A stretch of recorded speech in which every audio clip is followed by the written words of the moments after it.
बिहार विधानसभा चुनाव के लिए एनडीए ने पूरी ताकत झोंक दी है। इसके लिए बिहार के नेता तो जोर लगा ही रहे हैं, साथ ही प्रधानमंत्री नरेंद्र मोदी भी लगातार बिहार में कार्यक्रम कर रहे हैं। वो जनसभा कर रहे हैं, रोड शो कर रहे हैं, लोगों से वोट देने की अपील कर रहे हैं। एक तरह से पूरी तरह से एनडीए के पक्ष में माहौल बनाने की कोशिश कर रहे हैं। 29 और 30 मई को वो फिर बिहार दौरे पर पहुंचे। इस दौरान पीएम ने करोड़ों की योजना की बिहार को सौगात दी, साथ ही पटना में रोड शो कर माहौल बना दिया। इतना ही नहीं, पीएम मोदी ने रोहतास के विक्रमगंज में जनसभा कर शाहाबाद को भी साधने की कोशिश की।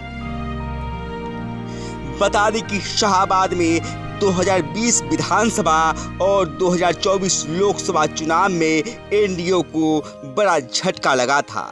एक तरह से इलाके में एनडीए का सुपड़ा ही साफ हो गया था। बता दें कि शाहाबाद कभी एनडीए का गढ़ था। ऐसे में प्रधानमंत्री की रैली के माध्यम से एनडीए के पक्ष में माहौल बनाने की एनडीए ने बड़ी कोशिश की है। शाहाबाद में 2020 में चिराग पासवान के कारण एनडीए को काफ़ी नुकसान का सामना करना पड़ा था। जेडीयू के सभी 11 उम्मीदवार चुनाव हार गए थे, जबकि बीजेपी के 2 ही उम्मीदवार मुश्किल से जीत पाए थे। 22 में से 19 सीट महागठबंधन ने जीत लिया था। 1 सीट बसपा ने जीता, लेकिन जीत के बाद विधायक जमा खान जेडीयू में शामिल हो गए। वहीं बीजेपी ने आरा और बड़हरा जीतकर गठबंधन की लाज बचाई थी। वहीं 2024 में शाहाबाद की सभी 4 लोकसभा सीटों पर एनडीए को हार का सामना करना पड़ा था। हालांकि उससे पहले यानी 2019 के चुनाव में एनडीए को शाहाबाद की सभी 4 सीट पर जीत मिली थी। 2015 बिहार विधानसभा चुनाव की बात करें तो बीजेपी की अगुवाई वाले एनडीए को महज 6 सीटों पर ही जीत मिल पाई थी। हालांकि तब नीतीश कुमार आरजेडी के साथ थे।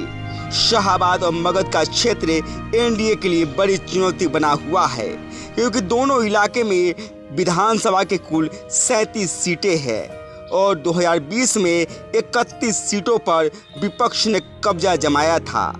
जदयू और बीजेपी के कई मंत्री और क्षेत्र के दिग्गज नेता तक चुनाव हार गए थे।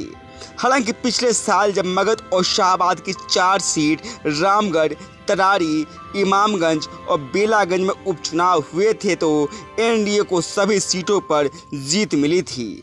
इस वजह से एनडीए के नेता और कार्यकर्ता उत्साहित है। उन्हें लग रहा है कि उपचुनाव जीत सकते हैं तो आम चुनाव क्यों नहीं। इसी उत्साह को और धार देने के लिए पीएम मोदी पहुंचे। उन्होंने रोड शो किया, उन्होंने जनसभा किया। अब देखना होगा कि पीएम के दौरे के बाद कार्यकर्ता के उत्साह में और कितना संचार होता है। गांव तक बिहार की रिपोर्ट।